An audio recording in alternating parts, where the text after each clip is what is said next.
का शिवलिंग निर्माण किया जाए, और यह शिवलिंग या तो बिल्कुल गोल हो या अंगूठे के आकार का हो।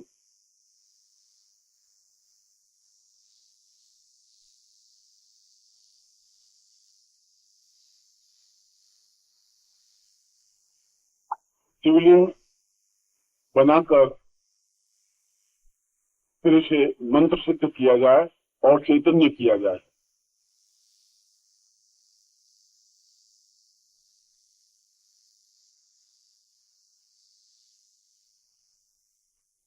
जब साधक कनकावती साधना करना चाहे तब किसी भी सोमवार की रात्रि से यह प्रयोग प्रारंभ करे।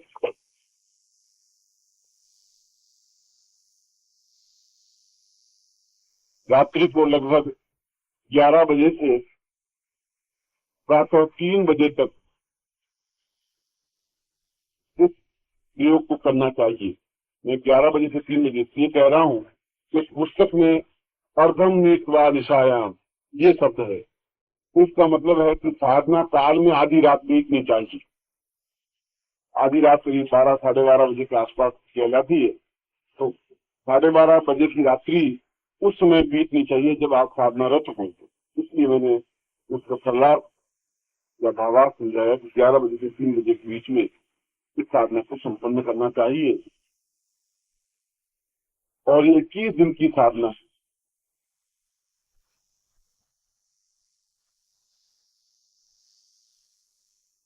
मगर यदि 21 दिन की जगह 22 दिन लग सकते हैं या 23 दिन भी लग सकते हैं, क्योंकि इसका समापन भी सोमवार को ही होना चाहिए। यदि 21वें दिन आपको सोमवार नहीं पड़ता हो, शनिवार पड़ता हो, तो 22वां और 23वां दिन तक साधना करनी चाहिए। मगर 21 दिन से कम नहीं होनी चाहिए, 21 दिन से ज्यादा होने चाहिए, मगर प्रारंभ सोमवार से हो और समापन भी सोमवार से हो। इस बात का ध्यान रखें।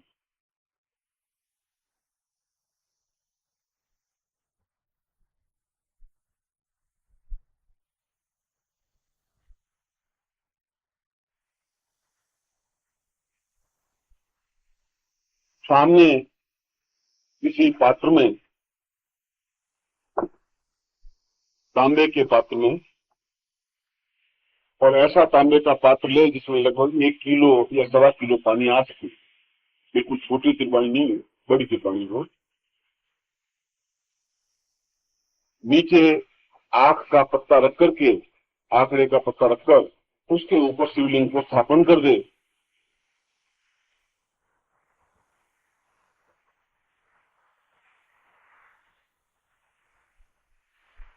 और उसके ऊपर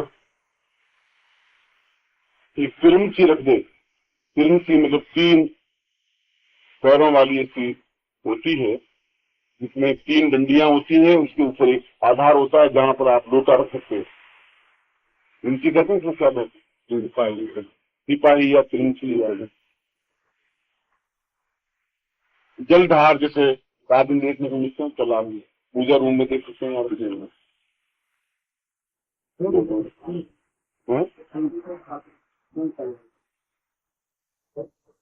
3 पाए हो, 4 पाए हो, 5 पाए हो, कोई ठेका नहीं है, मगर उसके ऊपर जलधार होती रहे ऐसी व्यवस्था करनी है। चाहे ऊपर आप लोटा लटका दें रस्सी से तो भी कोई फर्क पड़ेगा नहीं, वो ठेका नहीं, त्रिंची हो, ऐसा कुछ नहीं है। मगर इस प्रकार से लटका हुआ हो कि बूंद बूंद उस शिवलिंग पर पड़ती रहे, ऐसी व्यवस्था कर सकते हैं। ऊपर खूंटी से आप टांग दें एक लोटे को, और इससे भी हो सकता है। तत्पश्चात सामने आप दीपक लगा दें, अगरबत्ती लगा दें और शिव पूजन करें।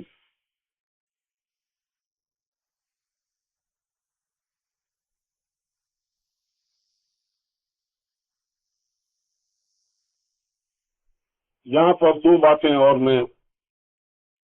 महत्वपूर्ण है, उसको मैं आपके सामने स्पष्ट कर देता हूँ, जो कि जरूरी। पुस्तक में जो वर्णित है, पुस्तक में यह वर्णन है कि साधक रात्रि को लगभग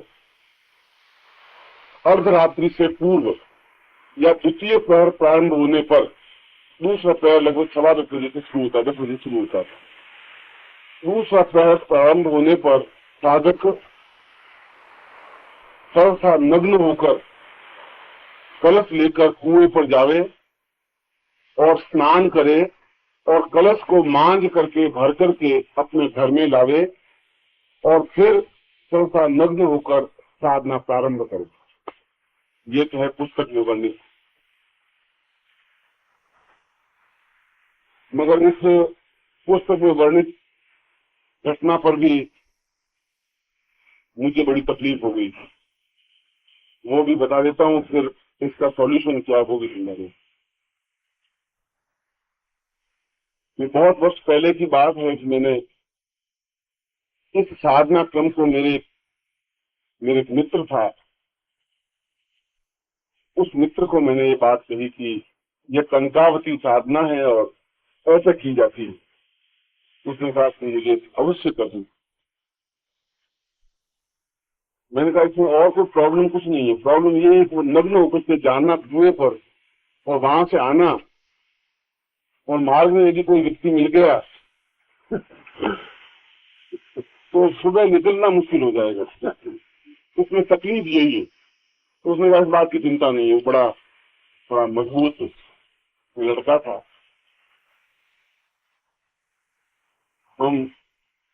मैं उसके साथ में डंडा लेके सकता, कुत्ते पीछे नहीं पड़ जाए, चिंता ये रहती है क्योंकि कुत्ता पीछे वो आगे, कुत्ता पीछे ताकि कुत्ते पकड़ लेते हैं। इसलिए ये मैं अनुभव की बात बता रहा हूँ, क्योंकि आपको जब ज्ञान नहीं और आपने कभी शुरू कर दिया काम तो कुत्ते वाले हिसाब से तो बात उसको कहाँ रोकोगे।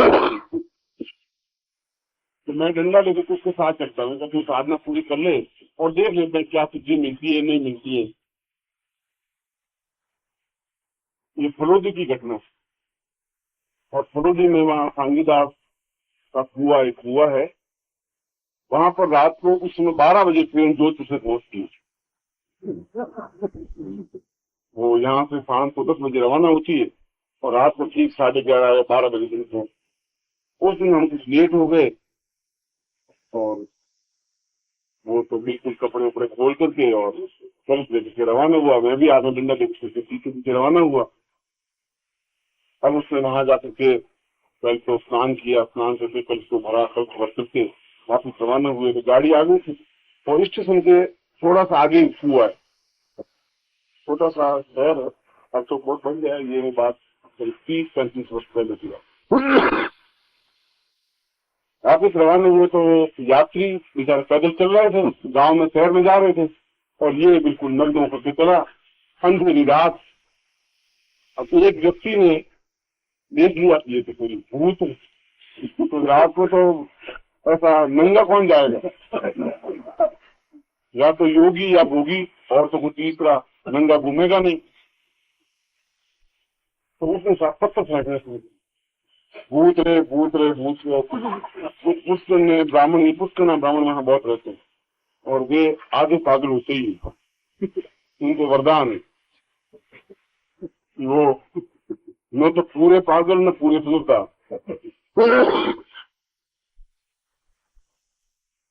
तो उन्होंने ऐसा पत्र, तो मैंने उनको सिखाया, उनका पत्र में फेंकी, पागल नहीं तो साहब वो एक फेंकने वाला था, वो 5-7 फेंकने शुरू की। जब मैंने उसको समझाना शुरू किया, न तो मैं परिचित था उनसे, न वो मुझसे उनसे परिचित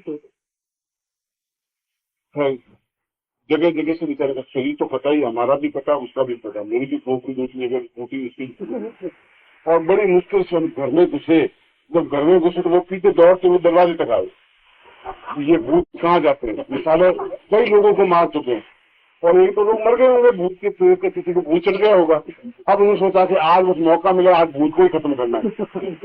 और हम तो भागते हमने कहा साधना तो सारी चमका होगी, यहाँ शमशान साधना पूरी हो जाएगी आज। और मैंने कहा तुम ठाकुर तक भागो फुर्ती से। वो ठाकुर तक आगे आगे, मैं पीछे पीछे, पानी छिड़क रहा है और छिड़कते हुए करने कुछ जहाँ हम रहते थे और दरवाजा कर दिया बंद। तो आधे पागल तो होते ही है, वो सब दरवाजे पे आके खड़े हैं और भर भर दरवाजा हमने कहा किसी आगे दरवाजे नहीं खोले, दरवाजे खोले तो मार देंगे और फिर भरोसा नहीं मूर्ख होगी। तो हम दीवार फान करके और पीछे एक और जगह थी खाली, उसमें जाकर के बैठे, सारी रात वहां बैठे बैठे सुनसान साधना करते और वो वो साधना वो साधना पूरी नहीं कर पाए, कुछ नहीं साधना संपन्न की, मगर वहां पर भी एक समस्या पैदा हुई। तो गाँव में तो उस पुस्तक के वर्णित अनुसार कुएं पे जाके, क्योंकि उसमें जब ग्रंथ की रचना हुई होगी तो कुएं और तालाब भी होते होंगे, मगर उसका ऑल्टरनेट ये है कि आप अपने घर में कलश को मांझ करके और भर ले, यदि कुआ पास में कुएं से भर के ले आए दिन को, और नहीं हो तो नल से भर लें, क्योंकि आप मांझ करके कोई तांबे का या पीतल का कोई बर्तन हो बड़ा, उसको मांझ करके भर लें। ऐसे 2 कलश रखें और एक कलश में आप सर्वथा नग्न होकर स्नान कर लें, मगर उसके बाद आप किसी तौलिए से वस्त्र से शरीर को पहुंचेंगे नहीं।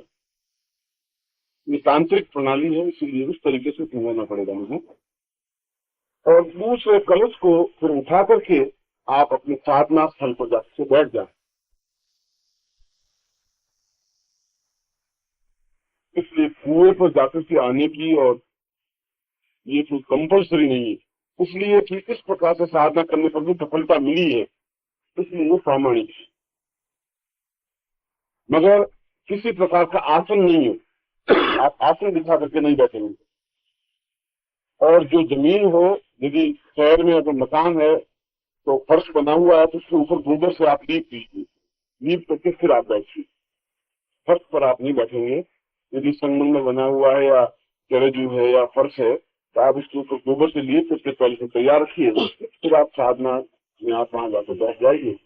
सामने दीपक लगा दीजिए, अगरबत्ती लगा दीजिए, और जो आपका वानस्पतिक शिवलिंग है उसके ऊपर जल भार प्रारंभ कर दीजिए।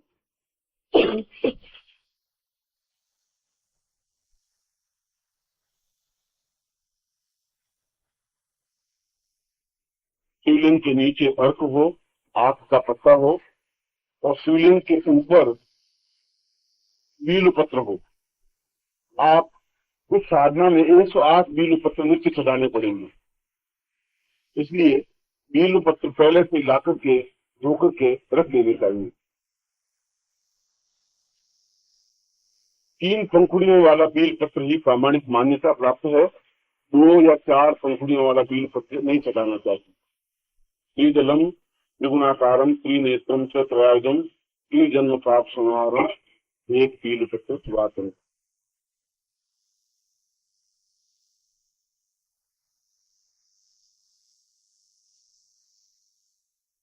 इस मंत्र जाप में किसी प्रकार की माला की आवश्यकता नहीं है, मगर 4 घंटे तक कंटिन्यूस मंत्र जाप होना चाहिए।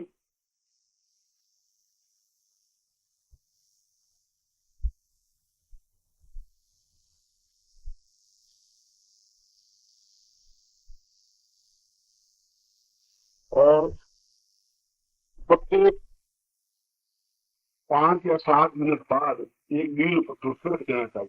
कुल 4 घंटों में 108 बीलपत्र चढ़ा देंगे, उसका टाइम की की जरूरत नहीं है। ऐसा जरूरी नहीं है हम ठीक 4 मिनट बाद चढ़ाए, 3 मिनट बाद चढ़ा, फिर 5 मिनट बाद अप्रोक्सीमेटली माइंड देखते चलिए तो 108 बीलपत्र चढ़ा देंगे।